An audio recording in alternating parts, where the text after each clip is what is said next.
देखिए बच्चों, कक्षा 10 एनसीईआरटी बुक प्रश्नावली 1.1 क्वेश्चन नंबर 4 मैं आपको सॉल्व कराने जा रहा हूँ। ये बहुत ही महत्वपूर्ण क्वेश्चन है, इम्पोर्टेंट क्वेश्चन है, कई बार परीक्षा में आ चुका है और इसे अच्छी तरीके से आप सीखें। देखिए क्वेश्चन किस प्रकार से हम सॉल्व करेंगे। क्वेश्चन में दिया गया है 306 657, ये दोनों संख्याएं हैं। इनका मासा दिया गया है, मतलब एचसीएफ दिया गया है। कितना दिया गया है? 9। और एलसीएम हमें इसका ज्ञात करना है। ठीक है, तो चलिए हम इस क्वेश्चन को सॉल्व करते हैं। क्वेश्चन को सॉल्व करने के लिए हम सबसे पहले लिख लेते हैं कि क्या चीज़ हमें दी गई है इसमें। ठीक है, तो हम लिखेंगे यहाँ पे दिया है HCF। किसका दिया गया है? 306 657 संख्या का 9 है। ठीक है, अब हमें क्या ज्ञात करना है? हमें एलसीएम ज्ञात करना है। क्या ज्ञात करना है? एलसीएम। एलसीएम किसका ज्ञात करना है? इन्हीं दोनों संख्याओं का ज्ञात करना है। ठीक है, इसका हमें एलसीएम बताना है। ठीक है, तो हम क्या करेंगे, हमारे पास एक सूत्र है। सूत्र क्या होता है? वो सूत्र ये होता है दो संख्याओं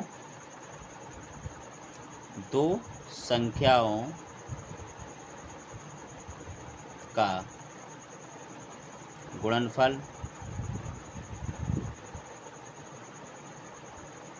बराबर HCF गुणा LCM। ठीक है, इसे हम हिंदी में मासा कहते हैं। ठीक है, इसे हम लासा कहते हैं। ठीक है, तो ये सूत्र हो गया, दो संख्याओं का गुणनफल बराबर मासा गुणा लासा। ठीक है, तो बच्चों हमें जो चीज़ दी गई है उसे हम तुरंत पुटअप करते हैं। कैसे करते हैं? दो संख्याओं का गुणनफल। अब संख्या कौन सी है? 306 और 657। चलिए तो हम इन संख्याओं को गुणनफल के रूप में लिख लेते हैं। 306 गुणा 657।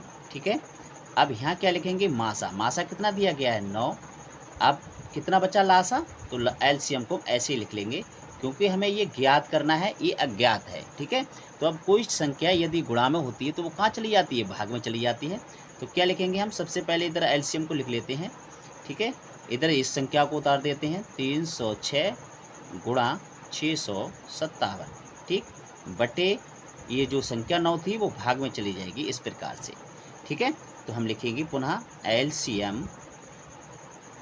अब 9 से इसे भाग दीजिए, 306 गुणा, अब 9 से काटी, देखिए 9 सत्ते 63, कितना बचा? 2, 27 हो गया, 9 तियाँ 27। ठीक है, तो इस प्रकार से ये संख्या आपकी कट जाती है। तो अब क्या लिखेंगे हम? एलसीएम बराबर 306 और 73 का गुणनफल देखिए कितना आता है। देखिए इस संख्या का जो गुणनफल है, यदि हम गुणा करना चाहें तो गुणा भी कर सकते हैं इसके। ठीक है, तो गुणा कर रही है आप, यहाँ पे मैं आपको गुणा करके दिखा देता हूँ, इधर इस साइड में, यहाँ से। ठीक है, 306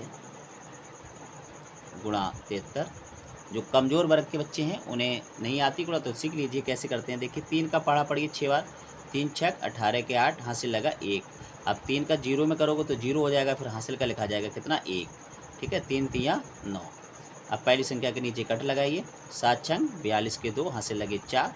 ठीक है, अब 7 का 0 में पड़ा जाएगा, 0 हो जाएगा, फिर हासिल का लिखा जाएगा 4। फिर 7 तियाँ 21, 21 के 21 लिखे जाएंगे पूरे, तो 8 के 8 ही 8, 2 और 1 जोड़ो 3, फिर 9 4 13, फिर 1 हासिल का लग गया, तो 1 और 1 कितना हो गया? 2, फिर 2 के 2 ही उतार दो। ठीक है, तो इस प्रकार से एलसीएम कितना आ जाता है इसका? 22, 23, 8। ठीक है, इस प्रकार से क्वेश्चन सॉल्व हो जाता है। यदि आपको ये वीडियो अच्छी लगती है, हेल्पफुल है,